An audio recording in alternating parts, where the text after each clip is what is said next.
Moi, c'est Sonia Fan. Je suis experte digitale et éducation dans l'éducation numérique également. Ça fait une dizaine d'années que je suis dans le digital. Alors, j'ai plusieurs casquettes. La première casquette de cœur, c'est j'accompagne les enfants et les parents à transformer leur rapport aux écrans. Je suis professeure en études supérieures aussi, professeure de digital, donc tout ce qui est design graphique, marketing, et j'accompagne les entrepreneurs à digitaliser leur business.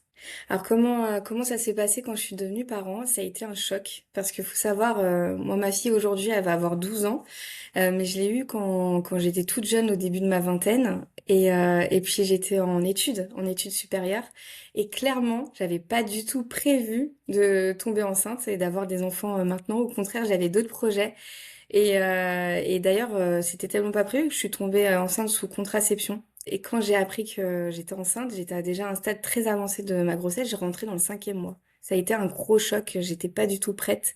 Et maintenant, aujourd'hui, j'ai trois enfants. Lily, Isaac et Sacha. J'ai eu Lily en tant quand j'étais étudiante. J'ai eu Isaac en tant que salarié et j'ai eu Sacha quand je suis devenue entrepreneuse. Ça a été un vrai choix, ça a été une décision que je savais que ça allait changer ma vie parce que quand j'étais dans le salariat, je retrouvais plus un rythme de vie et même je donnais plus de sens à mon métier. J'étais dans le digital, bien entendu, mais il y avait une grosse remise en question sur le monde, enfin sur ma vision de la parentalité. Est-ce que c'était ça que je voulais vraiment pour mes enfants? Et donc j'ai décidé de vraiment tout quitter pour ouvrir ma micro-entreprise. Alors tout le monde dans mon entourage me transmettait leurs propres peurs. Mais tu vas pas faire ça, mais c'est horrible, mais non, mais c'est un gros stress, mais t'es inconsciente. Et moi, je savais que c'était là et j'y croyais. C'était ma ligne de cœur, vraiment. Il fallait que je la suive.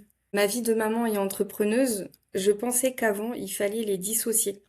Je pensais que c'était soit le travail, soit la vie de famille. Et j'ai compris avec l'entrepreneuriat et moi, ma vision de la parentalité, que au contraire, on peut tout inclure, on peut les associer. Et quand on arrive à faire ça, mais c'est magique, c'est magnifique. Parce que, en fait, nos enfants, enfin, mes enfants me voient travailler, me voient me tromper, me voient évoluer, me voient dans mon travail. Je les emmène avec moi dans mes ateliers, parfois dans mes cours. Je leur dis, aujourd'hui je suis là demain je serai là. Donc, ils voient que c'est en mouvement, un mouvement constant. Je pense sincèrement que, avec cette vie choisie, que je ne subis plus, que je ne subis pas, j'ai un impact positif sur mes enfants et c'est ça que je voulais transmettre. Aujourd'hui, quand je demande à ma fille, mais toi, qu'est-ce que tu voudrais faire un peu comme domaine, pas forcément un métier spécifique, elle me dit, ah non, mais moi, je veux faire un projet. Je veux faire un projet. Et c'est fou parce que jamais j'aurais pu imaginer tout ça. Je pense que ça apprend la patience et surtout ça apprend à anticiper les imprévus et de se relativiser. Moi, j'ai appris à relativiser. J'avais tendance à beaucoup stresser, à prendre tout à cœur. Et les enfants, c'est vraiment nos coachs, nos miroirs sur nos points où on doit absolument travailler. Et je sais que la gestion du stress et la gestion des imprévus, je devais travailler sur ces points-là et c'est en ayant des enfants et en étant entrepreneuse que je me suis dit, bah, en fait, c'est parfait. Ça m'a fait évoluer dans énormément de choses. Donc, pour moi, il faut absolument pas dissocier. Je suis convaincue d'une chose, on peut changer son rapport aux écrans adultes comme enfants. Et les écrans peuvent être un terrain de jeu. On peut passer de notre utilisation passive à active. Et ça, j'y crois parce que je le vois tous les jours, que ce soit dans mes cours, dans mes ateliers et dans l'accompagnement que j'ai avec les parents. C'est quoi une utilisation active? Tout simplement, c'est créer, inventer. C'est une satisfaction différente. Il faut savoir que dans l'utilisation passive et active, il y a une mécanique de dopamine qui est complètement différente. Dans l'utilisation passive, on a des récompenses rapides, des boucles sans fin, donc le scroll, l'autoplay. Mais dans l'utilisation active, on va être dans la création, donc on fournit un effort et donc la satisfaction elle va être différée, un peu comme le sport. Donc on est moins dans une boucle addictive. Moi, je pousse et je suis convaincue que si on rend les écrans, on transforme les écrans en outils, on peut s'autoréguler et donc du coup échapper à cette addiction. Qu'est-ce que je mets en place? Qu'est-ce que je propose? Euh, Tout simplement, je transforme l'enfant en créateur. Donc ça peut être des ateliers de design graphique, des ateliers de coding, des ateliers de montage vidéo. Et donc tout de suite, il est dans une création. Il a un autre rapport, il y a le rapport aux écrans qui se transforme. Dans l'atelier, il y a plein de bénéfices. À travers une création numérique, l'enfant développe sa confiance, il développe sa capacité d'analyse, de réflexion. Il est dans la création, je termine quelque chose, il y a un début, une fin. Dans l'utilisation passive, c'est l'algorithme qui décide de la suite. Ce n'est pas l'enfant ni l'adulte. 2%, c'est seulement 2% des parents déclarent ne jamais utiliser d'écran devant leur enfant. Ça signifie que pour 98% des enfants, les écrans font partie du quotidien familial et sont constants.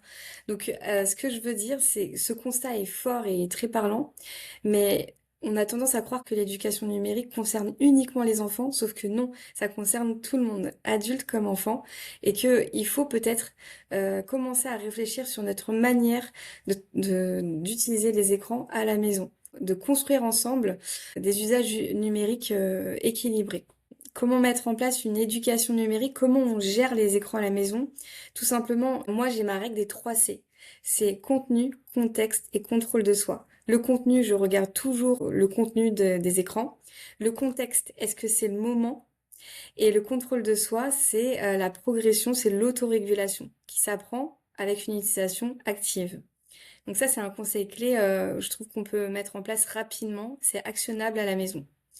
Un autre conseil, plus un conseil de maman, quand on est parent, surtout femme, surtout maman, on s'autorise très peu de choses.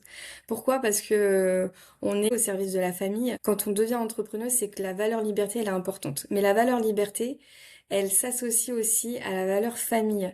Ce que je veux vous dire par là, c'est que si vous avez un rêve à accomplir, vous avez qui vous reste en tête depuis des années et que vous vous dites bah non, je suis maman, je peux pas le faire, bah si, vous pouvez le faire. Vous pouvez complètement le faire et tout est possible. Et au contraire, moi je trouve que les enfants donnent une force incroyable. Mes enfants m'ont aidé à énormément de choses, à la gestion du planning, gestion des risques et surtout des idées. Ils m'ont aidé à trouver des idées pour mes ateliers, pour mon travail. C'est un bon moyen de relativiser parce que ils sont dans la vie, ils vont pas se prendre la tête. Et donc, je trouve que c'est un bon moyen pour s'accomplir tout simplement, professionnellement.